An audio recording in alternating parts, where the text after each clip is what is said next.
Iko na update Jan Gutierrez and Mr. Jericho Rosales. Janine Gutierrez ibinulgar kung ano ang birthday gift ni Eiko sa kanya noong 2024.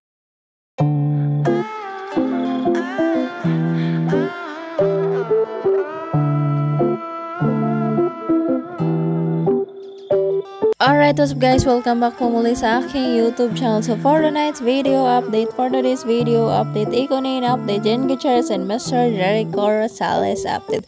Janine Gutierrez may ibinunyag tungkol sa kanilang Japan trip kasama ang kanyang team at si Mr. Jericho Rosales. May ibinunyag nga si Janine Gutierrez sa vlog ni Inay Maricel Soriano, nag-iisang Diamond Star. So ito nga ang binahagi ni Miss Janine. Regalo yun sa akin ni Eiko, Nay. Masaya.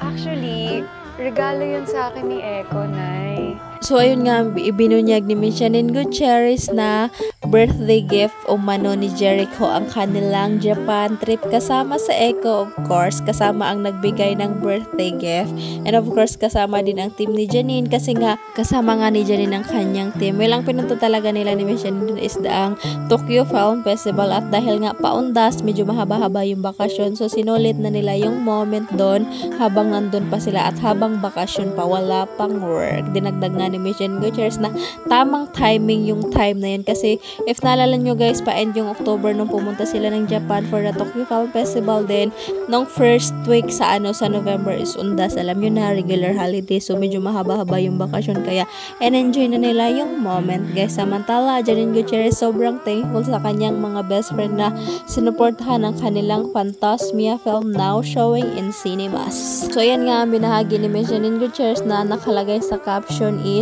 I have the best friend. Ayan, na-appreciate ko pati pag-squat nyo. I love you so much. Phantasmia now showing. So yun yung mga best friend ni Miss Janine Gutierrez. Yung dalawa kasama yung partner nila, pero yung